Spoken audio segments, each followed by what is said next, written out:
అన్న అరెంత్ చెప్పిన ఒక ఘాటు నిజం ఉంది. Evil is not always done by evil people, it is done by ordinary people who stop thinking. అంటే చెడును ఎప్పుడూ చెడ్డ మనుషులు మాత్రమే చేయరు, ఆలోచించడం ఆపేసిన సాధారణ మనుషులే ఎక్కువగా చెడు చేస్తారు. మనలో చాలా మంది తప్పు చేస్తున్నామని తెలిసినా ఆగిపోవడం లేదు, ఎందుకంటే మనకు ఆలోచించడం అలవాట్లేదు. ఇది హన్నా అరెంట్ ఫిలాసఫీలోని మెయిన్ పాయింట్.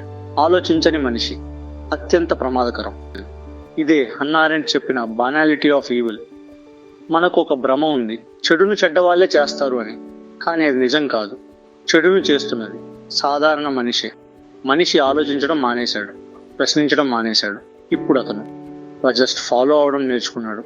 ఇది చిన్న విషయం కాదు, చాలా ప్రమాదకరం. సమాజంలో మనుషులు ఆలోచించడం మానేస్తే సొసైటీ నెమ్మదిగా కుళ్ళిపోతుంది. హన్నా అరెంట్ ఇలా చెప్పింది, థింకింగ్ అంటే రైట్ ఆన్సర్ కనుగొనడం కాదు. థింకింగ్ అంటే తప్పు చేయకుండా ఉండటం. నువ్వు నిజంగా ఆలోచిస్తే నీకు సంతృప్తిగా అనిపించదు, ఎందుకంటే నీ యాక్షన్స్ నీ ముందే నిలుస్తాయి, నీ తప్పులు నీకే కనిపిస్తాయి. అందుకే చాలా మంది ఆలోచించడం దూరంగా పెడతారు, ఎందుకంటే ఆలోచిస్తే నిజం కనిపిస్తుంది, కానీ నిజం ఎప్పుడూ సుఖంగా ఉండదు. హన్నా అరెంట్ చెప్పిన ఇంకో నిజం, మన రెస్పాన్సిబిలిటీని ఎవరికి అప్పగించకూడదు. నువ్వు చేసిన ప్రతి పనికి పూర్తి బాధ్యత నీదే. నేను ఆర్డర్స్ ఫాలో చేశాను అనేది ఒక ఎక్స్క్యూజ్ మాత్రమే. నీ చేతి పని, నీ డిసిజన్. తప్పు జరిగితే పూర్తి బాధ్యత నీదే, నీ లైఫ్, నీ డిసిజన్స్. ఇదే కఠినమైన నిజం. హన్నా అరెంట్ చెప్పిన ఇంకో ఇంపార్టెంట్ పాయింట్, థింకింగ్ అనేది లోన్లీ ప్రాసెస్.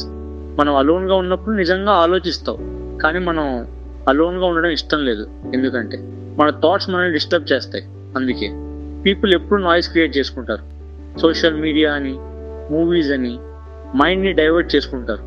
నిజమైన థింకింగ్ సైలెన్స్లో జరుగుతుంది.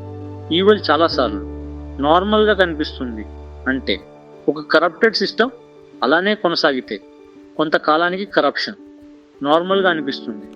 ఒక ఇంజస్టిస్ రిపీట్ అయితే హ్యాబిట్ అవుతుంది. ఇదే డేంజరస్ అని హన్నా అరెంట్ చెప్పింది.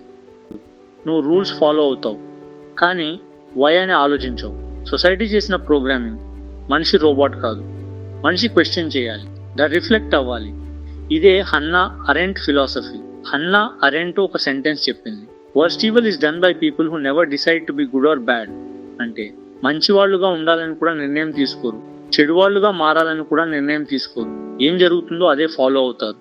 ఇదే ప్రమాదకరం, ఎందుకంటే డిసిషన్ లేకపోవడం సైలెంట్గా చెడుకు సపోర్ట్ ఇచ్చినట్టే. హన్నా అరెంట్ ఫిలాసఫీ ఒక వార్నింగ్, ఆలోచించు, క్వశ్చన్ చేయు, రెస్పాన్సిబిలిటీ తీసుకో. ఇవి లేకపోతే నువ్వు కూడా తెలియకుండానే రాంగ్ సైడ్లో ఉన్నట్టు.